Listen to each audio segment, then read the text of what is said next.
حضرت ابو ہریرہ رضی اللہ تعالیٰ عنہ سے ایک شخص نے پوچھا صحیح نماز کون پڑھتا ہے؟ تو آپ فرمانے لگے صحیح نماز وہ شخص پڑھتا ہے جو اکیلے میں بھی اسی طرح پڑھے جس طرح لوگوں کے سامنے پڑھتا ہے۔ کچھ لوگ بڑے سونے سونے سجدے کرتے، کب؟ جب کوئی دیکھ رہا ہو، اور اکیلے میں تنہائی میں کوئی دیکھ رہا ہو تو ٹھیک ہے پڑھ لی، اور کوئی نہ دیکھ رہا ہو تو غائب ہو گئے۔ تنہائی کی نیکی انسان کو اصل عبادت گزار کرتی ہے۔ بات اگرچہ بے سلیقہ ہو کلیم، پر بات کرنے کو سلیقہ چاہیے۔ ہم کیا کرتے ہیں؟ اپنے گھر میں بھی حکمت سے نہیں چلتے، اپنے دفتر میں بھی حکمت سے نہیں چلتے، اپنے دوستوں کے بیچ بھی دوستی لگائیں گے تو پھر ہر چیز ہی نچھاور کر دیں گے، لیکن جب دوستی ٹوٹے گی تو چائے کی پیالیوں کا بھی حساب ہوگا۔ وہ جو لاہور آتے جاتے کرایہ لگا تھا اس کا بھی کورے ورک کتاب نہیں ہندے، پتھر دل گلاب نہیں ہندے، سجنا پہلو ہی سوچ کے لائی پھر یارہ نال حساب نہیں ہندے۔ تدبر نہیں ہے، دانائی نہیں ہے، فہم نہیں، بے حکمت سی باتیں، جذباتی سے فیصلے، مرضی منشا۔ ہم چاہتے ہیں جو ہم سوچ رہے ہیں شاید یہی سارا ٹھیک ہے۔ ہمارے ہاں نا پنچایتوں میں، دیہاتوں میں کسی سے کوئی فیصلہ کراتا تھا تو لوگ اس پارٹی کے ساتھ ہوتے ہیں جس نے پہلے آ کے بات سنا لی۔ حالانکہ یہ بہت بڑی نادانی ہے۔ آپ کو کوئی بندہ بھی جب کوئی بات بتائے تو آپ پہلے تصویر کا دوسرا رخ دیکھیں، دوسرے کی بھی رائے لیں۔ ایسا تو نہیں ہو سکتا کہ جو یہ کہہ رہا ہے سارا سچی ہو۔ آپ دو جھگڑا کرنے والوں کی بات سن کے دیکھ لیں، جو بھی بات بتائے گا وہ کہے گا میں ٹھیک ہوں۔ حل کیا ہے کہ آپ دانائی کا مظاہرہ کریں، تدبر کا۔ اللہ تعالیٰ نے نبی پاک علیہ السلام کو بے حساب لا تعداد دانائیاں عطا کی۔ حضور کے اعلان نبوت سے پہلے مکہ والوں نے بیت اللہ شریف کی تعمیر کی تھی، سب نے مل کے۔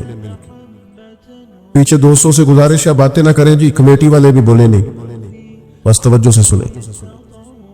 تو بیت اللہ شریف تعمیر کیا تھا تو بنا تو سب نے مل کے لیا، آخر میں مسئلہ بن گیا حجر اسود کس نے نصب کرنا ہے۔ اس پہ جھگڑا کرنے لگے، میں لگاؤں گا میں لگاؤں گا۔ ایک قبیلہ تو ایسا تھا جو مرنے مرانے پہ آ گیا، پیالے میں خون ڈال کے اس میں انگلیاں آپ کے قسم اٹھا دی کہ ہم لگائیں گے یا کسی کو نہیں لگانا۔ جب شدت پکڑی لڑائی نے تو ایک بندہ بولا، کہنے لگا جھگڑا نہ کرو، اس طرح کرو جو صبح سب سے پہلے حرم میں داخل ہونا بیت اللہ۔ کمال یہ ہوئی قدم وہاں کہ صبح سب سے پہلے حرم میں مدینے والے محبوب داخل ہوئے۔ وہ تو خوش ہو گئے، یہ تو صادق اور امین ہے۔ انہوں نے کہا ہمارا یہ مسئلہ ہے، آپ نے تھوڑی دیر کے لیے غور کرنا ہے۔ وہ خود کہہ چکے تھے کہ جو بھی کوئی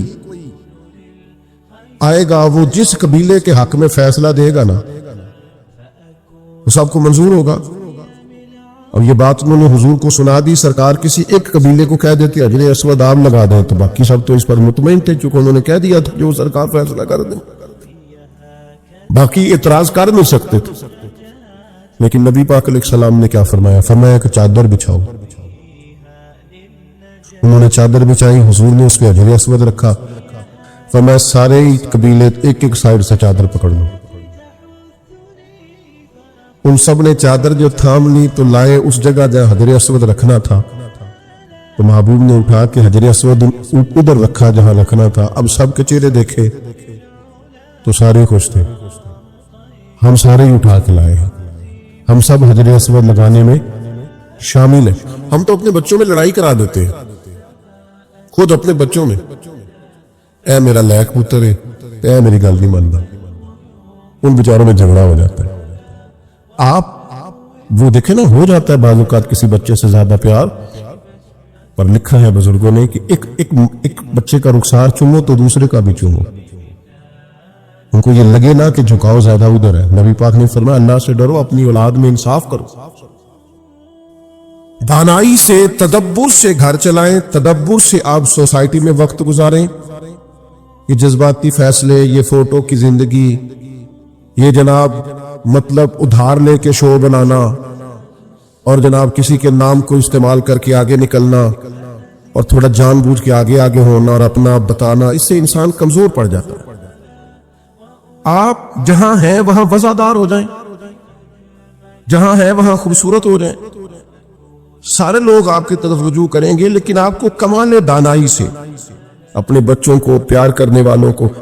حضور مدینہ طیبہ تشریف لے گئے تو ہر گھر والا کہہ رہا تھا یا رسول اللہ میرے گھر آئے، اور جو بھی دعوت دے رہا تھا نا حضور کو خلوص سے دے رہا تھا۔ لوگوں نے دروازے نہیں کھولے ہوئے تھے، اکھیاں بھی بچھا رکھی، وہ تو سویرے آتے تھے اور شام تک کریم کا انتظار کرتے تھے۔ پتھروں، پہاڑوں، ٹیلوں تک پہ سجاوٹ اور نور ہی نور گویا نظر آتا تھا، اس طرح کا سما تھا جیسے سجی ہوئی ہے ہر چیز۔ ہر ایک کہہ رہا تھا، حضرت عتبان بن مالک، حضرت سعد بن معاذ، بڑے بڑے سردار، یا رسول اللہ ہمارے گھر میں قیام کریں۔ کوئی کہتا تھا حضور میرا گھر کشادہ ہے، تو جتنے لوگ آپ سے ملنے آئیں گے سب آرام سے بیٹھ سکیں۔ کوئی کہتا تھا یا رسول اللہ میرا قبیلہ بڑا ہے، اسلحہ زیادہ ہے، دشمن کے مقابلے میں مدد کرنی ہوئی تو ہم ذرا زیادہ تعداد میں ہیں، مدد کر سکیں گے دین کی۔ یا رسول اللہ ہمارے گھر ہر بندہ خلوص سے دعوت دے رہا ہے، اب کیا کریں؟ یقیناً حضور کہتے ہیں میں نے فلانے کے گھر جانا ہے تو دوسرا ناراض ہو جاتا، کبھی بھی ایسا نہ ہوتا، وہ قبول کرتے بات کو۔ لیکن ذرا انسان کے دل میں محبت میں احساس تو آتا ہے نا، یار میں نے بھی تو کہا تھا، میں نے بھی تو کہا تھا۔ اگرچہ وہ ناراض نہ ہوتے، حضور کا فیصلہ قبول کرتے، پر خواہش تو سب کی تھی نا۔ میرے کریم نے کیا کہا، فرمایا یہ فیصلہ میں نے کرنا ہی نہیں۔ اونٹنی کی لگامیں حضور نے چھوڑ دی، فرمایا یہ مامور من اللہ ہے، جہاں اسے میرا رب حکم دے گا یہ وہاں بیٹھ جائے۔ یہ فیصلہ یہ اللہ پہ چھوڑتے ہیں۔ نبی پاک نے فرمایا میری اونٹنی جہاں اللہ کی حکمت ہوگی وہاں۔ اونٹنی چلتی رہی وہاں آ کے بیٹھ گئی جہاں سیدنا ابو ایوب انصاری کا گھر تھا۔ لیکن نبی کریم کا کمال یہ ہے کہ حضور فوراً اترے نہیں، تو یہ نہ کہیں اچانک بیٹھ گئی، محبوب بیٹھ کے رہے۔ اونٹنی ایک دفعہ بیٹھی پھر اٹھی، پھر اس نے چکر لگایا اور پھر اسی جگہ آ کے بیٹھ گئی جہاں سیدنا ابو ایوب انصاری کا گھر۔ واقعی مامور من اللہ، وہاں آ کے بیٹھی، اور اب اس طرح بیٹھی کہ اس نے اپنی گردن بھی بچھا دی زمین پہ، اور جب وہ تسلی سے بیٹھ گئی تو اب میرے کریم اترے۔ اب حضرت ابو ایوب انصاری کے حضور مہمان بنے، اور جب مہمان بنے نا تو سارے اس لیے خوش تھے کہ یہ فیصلہ اللہ نے اپنے محبوب کو کر کے دیا۔ تو کچھ معاملات ایسے ہیں جن میں نہایت دانش مندی سے، تدبر سے۔ ایک صحابی نے کہا تھا یا رسول اللہ میں نے اپنے اس بیٹے کو گھوڑا خرید کے دیا ہے، اس کی والدہ کہتی تھی حضور کو گواہ بنا دو، تو میں آپ کو گواہ بنانے آیا ہوں۔ اس وقت کی گھوڑا ضرورت تھا، مجبوری تھا، جیسے آج آپ کی موٹر سائیکل اور گاڑی ضرورت ہوتی ہے نا، اس وقت یوں ہی سمجھ لیں جیسے گاڑی لے کے دی ہے۔ یہ میں نے اسے گھوڑا دیا ہے، تو نبی کریم علیہ السلام نے فرمایا دوسرے بیٹے کو بھی دیا ہے؟ یا رسول اللہ نہیں۔ تو فرمایا پھر ظلم اور زیادتی پر مجھے گواہ بنانے آ گئے۔ فاتقوا اللہ فاعدلوا اولاد، اللہ سے ڈرو، اپنی اولاد میں انصاف کرو۔ اس کو لے کے دیا ہے تو پھر دوسرے کو بھی لے کر کے دو، تدبر سے میرے بھائی، حکمت سے۔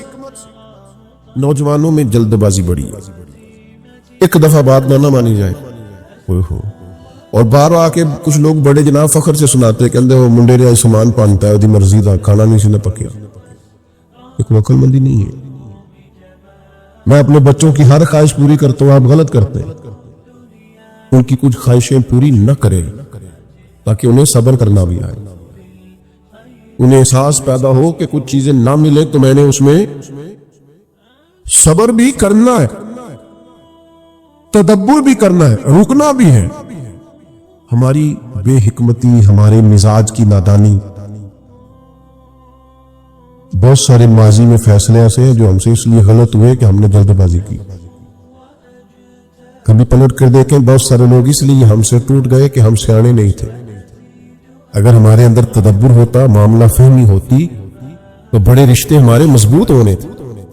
لیکن ہم نے جذباتیت کی. جو بندہ آپ کو آ کے کہانی سناتا ہے کہ میں فلانے کے پاس بیٹھا تھا تو وہ آپ کے خلاف باتیں کر رہا تھا تو پائی وے کو نہ انہیں نہیں کرنا چاہیے, وہ آپ کا کیا خیال ہے جو ساری کہانی سن کے آیا وہ آپ کے ساتھ ہے؟ اگر اسے پتا ہوتا کہ اس بندے کا آپ سے پیار ہے تو اس کی جرت تھی آپ کے سامنے بات کرتا. میری بات کی سمجھ آ رہی ہے آپ کو؟ جو میں نے ایک جگہ پہ بیٹھا تھا, 2-4 لوگ بیٹھے تھے تو باقی سارے اٹھ کے چلے گئے, ایک بندہ رہ گیا. تو وہ جو رہ گیا نا, اس نے پھر کوئی ان کے خلاف ان کی پگڑیاں کھولی, کوئی کہانیاں سنائی, وہ سناتا جا رہا ہے. میں بڑا پریشان ہوں. انہوں نے کہا تو ہمیں کیوں ہے؟ میں کہ میں تو اس گلوں پریشان آ کہ وہ گیا نے تو کوئی حال نہیں چھڈیا, جدو میں جاواں گا تو کی کرے گا؟ میں نے اپنی پہ گئی تو تے بہت ڈھاڈا نہیں جی نہیں پڑھنا تو پیار ہے. میں کہ تو انہوں نے بھی آکڑا ہے یا تم ملے نا انہوں نے بھی تو یہی کرنا ہے.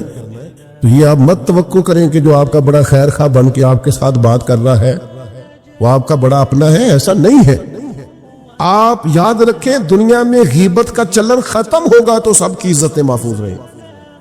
یہ نہیں ہو سکتا کہ آپ کسی کی سن لیں اور پھر آپ کی نہ جائے. دانائی, ٹھہراؤ, تدبر, حکمت, معاملہ فہمی, سیانے ہو جانا. اپنے معاملات کیا کہا کرتے تھے لوگ کہ منڈے نون میری جوتی پوری آ گئی, کیا کہتے تھے میرے گھر بیٹی پیدا ہو گئی ہے. یہ ساری باتیں دانائی کی باتیں. لوگ سمجھدار ہوتے تھے وقت کے ساتھ ساتھ.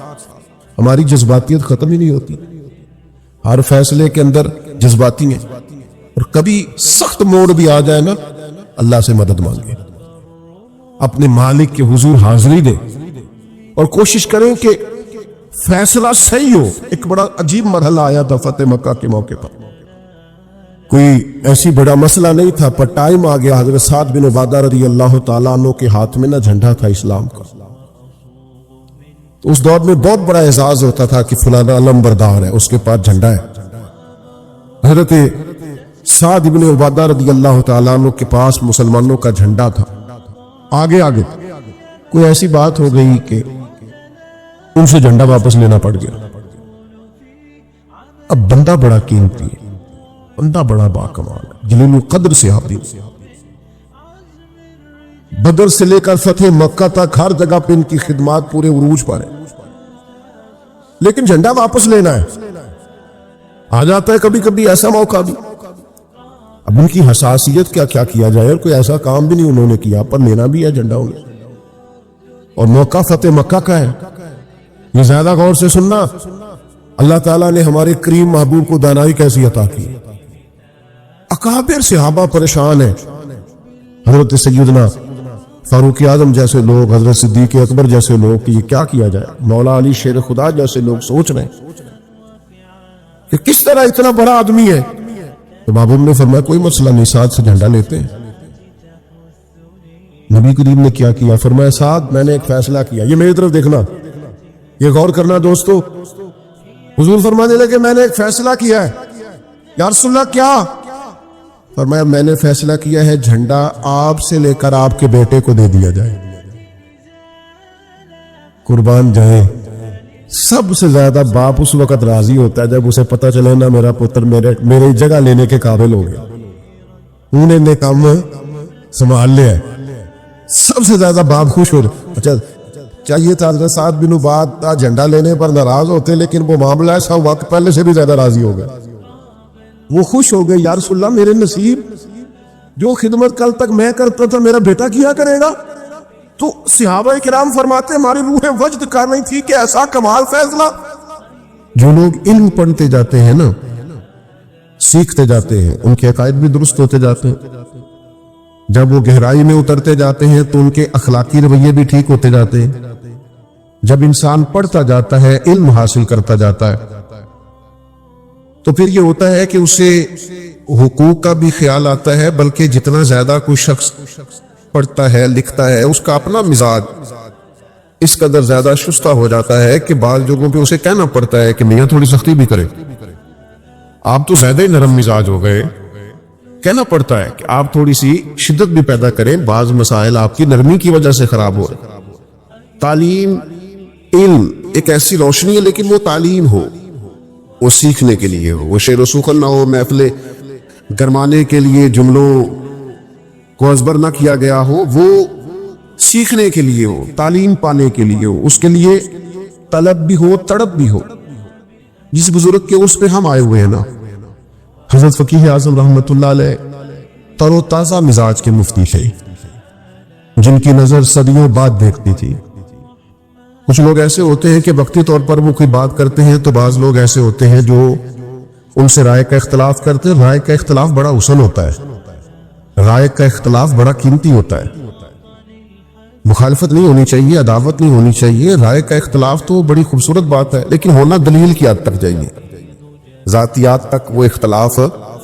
یہ تو مابین صحابہ کے بھی ہوتا تھا۔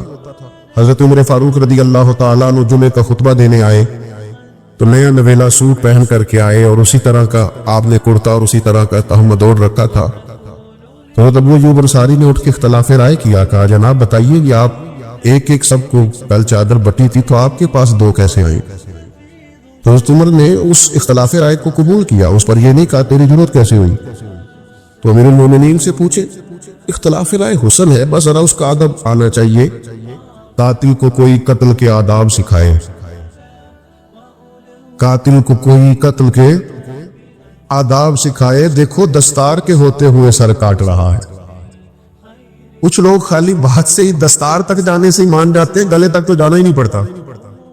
تو دلیل سے بات حضرت ابو ایوب انصاری رضی اللہ تعالیٰ عنہ نے کہا کہ جناب یہ آپ نے دو چادریں کیسے استعمال کی؟ تو کہا میرا بیٹا جواب دے گا۔ تو آپ کے صاحبزادے اٹھے، انہوں نے کہا میں نے اپنی چادر بھی والد کو پیش کر دی تھی۔ تو وہی جناب ابو ایوب انصاری دوبارہ اٹھے، انہوں نے یہ نہیں کہا کہ وہ پچھلے مہینے والی بات کا بھی جواب دیں۔ اور پھر وہاں کیا ہوا تھا؟ بس ایک اختلاف تھا دلیل کی حد تک، اور یہ حسن ہے۔ حضرت ابو ایوب انصاری اٹھے اور اٹھ کے کہا جناب ہمیں سوال کا جواب مل گیا، اب آپ بات کیجئے، ہم بات بھی سنیں گے، حکم دیجئے، فرما برداری بھی کریں گے۔ اس لیے کہ دلیل کی حد تک، اور یہ بڑا حسن ہے۔ صرف قبرستان میں اختلاف نہیں ہوتا، کیونکہ وہاں سارے مردے ہوتے ہیں نا، زندوں میں اختلاف ہو جاتا ہے، چونکہ لوگ سانس لیتے ہیں، سوچتے ہیں، غور کرتے ہیں۔ تو تعلیم کا مقصد جستجو ہو، تعلیم کا مقصد یہ ہو کہ آپ کسی جگہ رائے رکھتے ہو، آپ نے کسی بات کو سمجھا ہو۔ بلکہ ہمارے بزرگ فرمایا کرتے تھے تعلیم کا مقصد یہ ہے کہ آپ استاد پیر والے ہو، آپ نے کسی سے سیکھ رکھا ہو، سمجھ رکھا ہو۔ تو تعلیم مسائل کا حل ہے، علم مسائل کا حل ہے۔ پڑھنا، سیکھنا، لکھنا، غور کرنا، تفکر کرنا، اور پھر کسی سے اصلاح لینا، تربیت لینا، اس سے مسائل ختم۔ بعض اوقات نا مسائل زیادہ ہوتے ہیں، حل ایک ہی ہوتا ہے۔ کسی کمرے میں اندھیرا ہو تو بہت سارے موذی جانور جمع ہو جاتے ہیں، اس میں بچھو بھی آ گیا، سانپ بھی آ گیا، چھپکلیاں بھی آ گئی، اور بھی کچھ موذی جانور جمع ہو گئے۔ تو آپ اگر اندھیرے میں ان جانوروں کو مارنا چاہیں گے تو ہو سکتا ہے وہ آپ کو تکلیف دیں، ڈنگ مار دیں، اور یہ بھی ہو سکتا ہے کہ آپ سے پکڑے ہی نہ جائیں۔ آپ کیسے پکڑیں گے؟ اندھیرا ہے، آپ اندھیرے میں تو ٹامک ٹونجا ماریں گے، کیسے ان کو قتل کریں؟ تو جانور زیادہ ہے، موذی جانور ہے، تکلیف زیادہ ہے، لیکن اس کا حل بھی موجود ہے۔ آپ ان کو مارنے کی کوشش نہ کریں، آپ اس طرح کریں کمرے میں روشنی کریں، آپ کمرے میں روشنی کر دیں، آپ کو جانور مارنے ہی نہیں پڑیں گے، وہ ویسے ہی بھاگ جائیں گے۔ چھپکلی دیوار پہ چڑھ جائے گی اور سانپ اپنا رستہ لے جائے گا اور بچھو دوڑتا نظر آئے گا۔ یہ تو اندھیرے کی وجہ سے جمع ہوئے۔ آج بھی جتنے مسائل ہیں وہ پاکستان میں ہیں یا امت مسلمہ کے مسائل، ان سب کی بنیادی وجہ یہ ہے کہ لوگ دینی تعلیم سے دور ہیں۔ میں آپ کو سچ بتاتا ہوں، میں آپ کو دیانتداری سے بتاتا ہوں، چھوٹا آدمی ہوں، لیکن میں آپ کو تجربہ کر کے اور ماحول کو پڑھ کے، دیکھ کے، غور کر کے بتاتا ہوں کہ مسائل اس لیے پیدا ہوئے ہیں کہ لوگ دینی تعلیم سے دور ہیں۔ حضرت فقیہ اعظم چونکہ سمجھدار تھے، حضرت سید ابو البرکات چونکہ سمجھدار تھے، حضرت امام المحدثین سید دیدار علی شاہ صاحب رحمۃ اللہ علیہ چونکہ معاملات کو پہلے سے سمجھ گئے تھے، یہ لوگ حضرت محدث اعظم پاکستان رحمۃ اللہ علیہ چونکہ گہرائی میں اتر گئے تھے۔ میں آپ کو ذمہ داری سے کہتا ہوں یہ سارے لوگ بزرگ تھے، ان کے چہرے بڑے نورانی تھے، ان کا اٹھنا بیٹھنا بڑا وزادار تھا، یہ خالی پیری مریدی بھی کرتے تو جمتی تھی، یہ دم درود بھی خالی کرتے تو چلتا تھا، یہ صرف حلقہ احباب میں بیٹھ کر بعض وہ ارشاد کرتے تو چلتا تھا، لیکن یہ بہت عرصہ پہلے سمجھ گئے تھے کہ اس قوم کے مسائل کا حل علم میں ہے۔ بوڑھے سید حضرت سید ابو البرکات شاہ صاحب 18 گھنٹے انہوں نے لوگوں کو اسباق پڑھائے۔ وہ چل سکتا تھا کام، میں کہہ رہا ہوں کہ وہ کاظمی سید تھے، وہ آرام سے دم درود کرتے، کوئی مسئلہ نہیں، لیکن مشکل ترین اسباق اور رات کو پہلے مطالعہ کرنا اور پھر وسائل جمع کرنا، علم کی روشنی اور علم کو پڑھنا۔ اور پھر میں آپ کی خدمت میں عرض کروں، ایک تو وہ طلباء ہیں جو اپنا وقت نکال کے باقاعدہ اداروں میں آ گئے، آپ نے بھیج دیے، لیکن ہم جو باقاعدہ اداروں میں نہیں آتے، ہماری ذمہ داری ہے ہم اپنے مشائخ کے پاس بیٹھے، ہم تھوڑا سفر کریں، تھوڑی جدوجہد کریں۔ آپ ذرا وہ بخاری شریف کی خوبصورت روایت دیکھیے نا، حضرت کثیر بن قیس فرماتے کہ ایک شخص مدینہ شریف سے چلا اور سینکڑوں میلوں کا سفر طے کر کے وہ دمشق کی جامع مسجد میں پہنچا، اور جب اس سے پوچھا گیا کہ جناب اتنا مشکل ترین اور کٹھن ترین سفر، یہ آج لوگ گاڑی کے اندر بند ہوتے، ہیٹر کی سہولت موجود ہوتی، اور اگر آپ کو کہیں رکنا ہے تو آپ کے لیے اسباب موجود ہیں، پیٹرول پمپ موجود ہے، کھانے کا، پینے کا، نماز پڑھنے کا، سستانے کا سامان موجود ہے، پھر بھی لوگ کہتے ہیں جناب سفر بڑا مشکل کام ہے، دھند بڑی پڑی ہوئی ہے، راستہ نظر نہیں آتا، حد نگاہ بڑی کم ہو گئی، کیسے سفر کریں، بڑی مشکل ہے۔ لیکن میرے بھائیوں، گھوڑوں روٹوں پہ سفر کرنا اور اتنی جدوجہد کرنا اور سینکڑوں میلوں کا سفر طے کر کے آنا، اور پھر کسی سادہ سے درویش کے پاس بیٹھنا، اور جب وہ پوچھے کہ میاں کیسے آنا ہوا تھا تو کہا اور کوئی مقصد نہیں تھا، پتہ چلا تھا آپ کے پاس مدینے والے محبوب کی ایک حدیث پاک موجود ہے۔ اچھا یہ چسکا ہے اگر لگ جائے تو، یہ بھی چسکا ہے اگر نہیں سمجھ آئی آپ کو بات، یہ پورا مزہ ہے حدیث ڈھونڈنے جانے کا۔ آپ یقین کریں یہ پورا مزہ ہے تفسیر قرآن کو سمجھنے کا کہ یہ آیت مجھے سمجھ میں نہیں آ رہا، میں نے شان نزول بھی دیکھا ہے، چند کتابیں بھی دیکھی ہیں، 10 15 20 اساتذہ کو فون کرنا، یہ بھی پورا مزہ ہے، پر شرط یہ ہے کہ یہ لگ جائے تو۔ یہ بھی ایک پورا ذائقہ ہے، لگ گیا تھا نا امام مسلم کو، لوگ کہتے ہیں کھجورے کھاتے کھاتے اللہ کے حضور حاضر ہو گئے، میں نے کہا کھجورے تو عام بیٹھ کے کھائیں تو اتنی کھائی نہیں جاتی۔ اصل مسئلہ یہ تھا کہ کتاب کی ورق گردانی کرنا اور اس کو ڈھونڈنا کہ میرے نبی کریم نے اس موقع پر کیا فرمایا، یہ ذائقہ بھی اگر کبھی لگ جائے نا، یہ صورت بھی اگر کبھی بن جائے تو یہ بڑا مزہ دیتی ہے، اس کا بھی ایک اپنا لطف ہے، ایک اپنا ذائقہ۔ حضرت معاذ بن جبل رضی اللہ تعالیٰ عنہ بیان فرماتے، کہتے میں نے درجنوں لوگ ایسے دیکھے جو حضور کی بارگاہ میں بیٹھے ہوتے تھے تو یوں لگتا تھا جیسے جھولیاں پھیلا رکھی، ان کی نظریں جھکی ہوتی تھی ایسے گویا سروں پہ پرندے بیٹھے ہیں، لیکن ان کی ہوش اتنے سلامت ہوتے تھے کہ ایک ایک بات محبوب کی محفوظ کیے جاتے تھے۔ اور آپ کبھی کتب حدیث کا مطالعہ کریں، انہوں نے صرف حضور کی باتیں یاد نہیں کی، حضور نے کس موقع پر کیا اشارہ کیا تھا وہ بھی یاد کر کے روایت کیا۔ اگر محبوب نے کہیں 2 انگلیاں جوڑ کے دکھائی ہیں تو ہر روایت میں ان کی 2 انگلیاں جوڑی ہوئی نظر آتی۔ یہ بھی ایک ذائقہ ہے، ایک لطف ہے۔ ہمارا یہ مسئلہ بن گیا ہے کہ ہم نہ یہ والا ذوق نہیں پیدا کرتے، یہ والی ہم نے کچھ ایسے بزرگ دیکھے اپنی زندگی میں، انہوں نے بہت علماء کی تقریریں سنی، لیکن اس طرح کر کے سنی کہ جس محفل میں گئے کاغذ قلم ساتھ لے گئے، حضرت نے آج کیا بیان کیا اس کو نوٹ کیا، ان کے پاس ذخیرے جمع ہو جاتے تھے۔ وہ سن کے بعض لوگوں کی قوت سماعت بڑی اچھی ہوتی، سن کے جلدی یاد کر لیں، سن کے انہوں نے بڑی ساری باتیں اپنی تربیت کے لیے اپنی، اور پھر اس طرح بھی ہوا کہ ان سننے والوں میں سے بہت سارے صوفی تیار ہوئے۔ میں درجنوں ایسے لوگوں کو جانتا ہوں جنہوں نے باقاعدہ نصاب تو نہیں پڑھا، لیکن کسی شیخ کی صحبت اٹھائی ہے تو بہترین کر کے اٹھائی، زبردست کر کے اٹھائی ہے، اس کے نقوش نظر آتے ہیں باقاعدہ۔ تو یہ ذوق جو ہے نا، تھوڑا سا علم کا شوق آج بڑا گھٹن والا ماحول ہو گیا ہے، ہر بات پہ اعتراض، ہر بات پہ شکوہ۔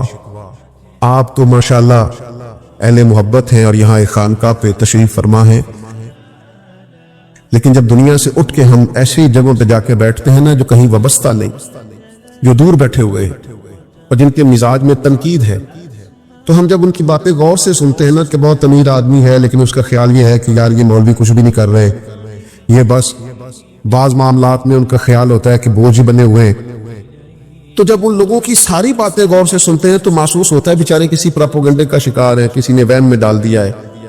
ظاہر ہے کوئی بندہ بھی اس وقت چھوٹا نظر آتا ہے جب اسے دور سے دیکھا جائے یا غرور سے دیکھا جائے۔ وہ کبھی قریب آتے نہیں، بیٹھتے نہیں، چیزوں کو سمجھتے نہیں، معاملات پر غور نہیں کرتے، تو وہ دور بیٹھ کر پراپوگنڈا کرتے ہیں۔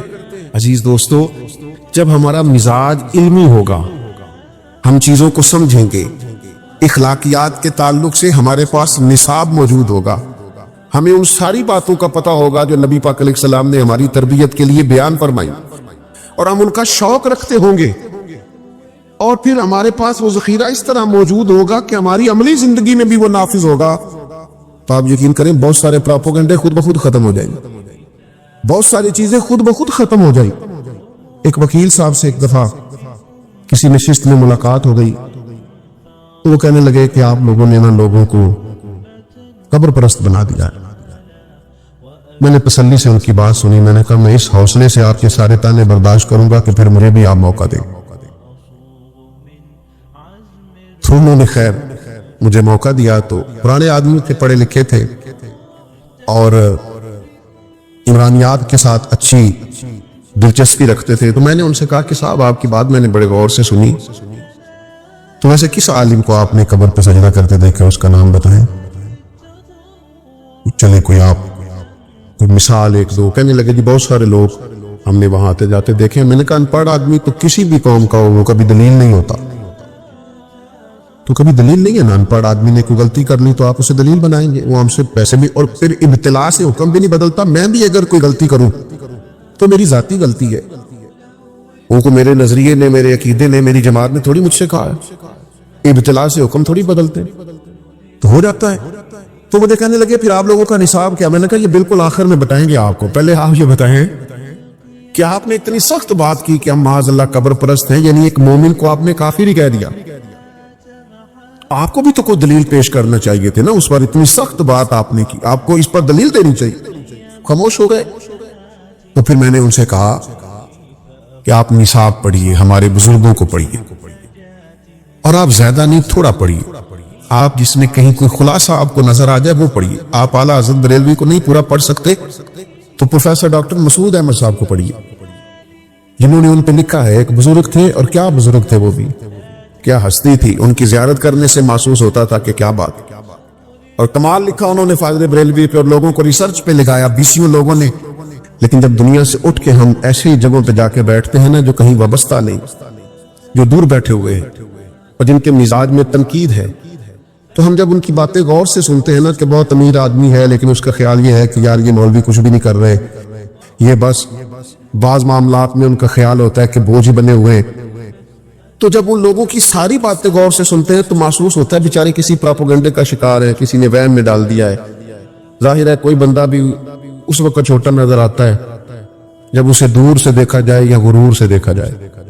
وہ کبھی قریب آتے نہیں، بیٹھتے نہیں، چیزوں کو سمجھتے نہیں، معاملات پر غور نہیں کرتے، تو وہ دور بیٹھ کر پراپوگنڈا کرتے ہیں۔ عزیز دوستو، جب ہمارا مزاج علمی ہوگا، ہم چیزوں کو سمجھیں گے، اخلاقیات کے تعلق سے ہمارے پاس نصاب موجود ہوگا، ہمیں ان ساری باتوں کا پتہ ہوگا جو نبی پاک علیہ السلام نے ہماری تربیت کے لیے بیان فرمائی، اور ہم ان کا شوق رکھتے ہوں گے، اور پھر ہمارے پاس وہ ذخیرہ اس طرح موجود ہوگا کہ ہماری عملی زندگی میں بھی وہ نافذ ہوگا، تو آپ یقین کریں بہت سارے پراپوگنڈے خود بخود ختم ہو جائیں گے، بہت ساری چیزیں خود بخود ختم ہو جائیں۔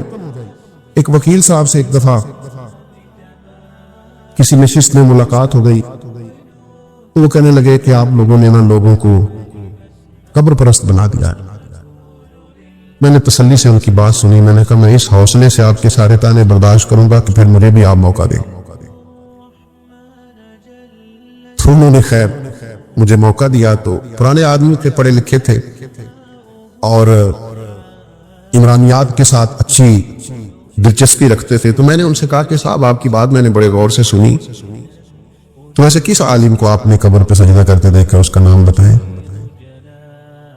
چلے کوئی آپ کوئی مثال ایک دو. کہنے لگے جی بہت سارے لوگ ہم نے وہاں آتے جاتے دیکھے. میں نے کہا ان پڑھ آدمی تو کسی بھی قوم کا ہو وہ کبھی دلیل نہیں ہوتا. تو کبھی دلیل نہیں ہے نا. ان پڑھ آدمی نے کوئی غلطی کر لی تو آپ اسے دلیل بنائیں گے. وہ ہم سے ویسے بھی, اور پھر ابتلا سے حکم بھی نہیں بدلتا. میں بھی اگر کوئی غلطی کروں تو میری ذاتی غلطی ہے. وہ کو میرے نظریے نے, میرے عقیدے نے, میری جماعت نے تھوڑی مجھ سے کہا ہے.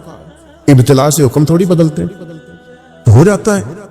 تو مجھے کہنے لگے پھر آپ لوگوں کا نصاب کیا؟ میں نے کہا یہ بالکل آخر میں بتائیں گے آپ کو. پہلے آپ یہ بتائیں کہ آپ نے اتنی سخت بات کی کہ ہم معاذ اللہ قبر پرست ہیں, یعنی ایک مومن کو آپ نے کافر ہی کہہ دیا. آپ کو بھی تو کوئی دلیل پیش کرنا چاہیے تھے نا اس پر. اتنی سخت بات آپ نے کی, آپ کو اس پر دلیل دینی چاہیے. خاموش ہو گئے.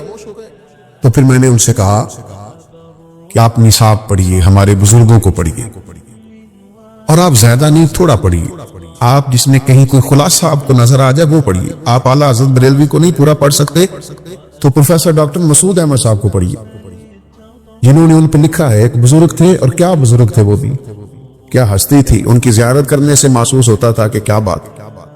اور کمال لکھا انہوں نے فاضل بریلوی پہ, اور لوگوں کو ریسرچ پہ لگایا. 20 لوگوں نے ان کی نگرانی میں پی ایچ ڈیز کے مقالہ جات لکھی. پام دام برسر مطلب یہ یہاں کا عنوان نہیں.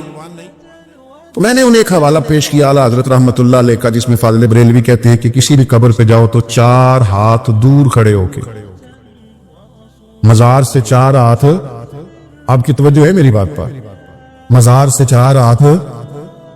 آپ یقین کریں سعادت مند آدمی تھے, اور میں یہاں باوضو حاضر ہوں. میں نے اس شخص کو جب کتاب دی تو میں نے اسے حیرت میں گم ہوتے دیکھا.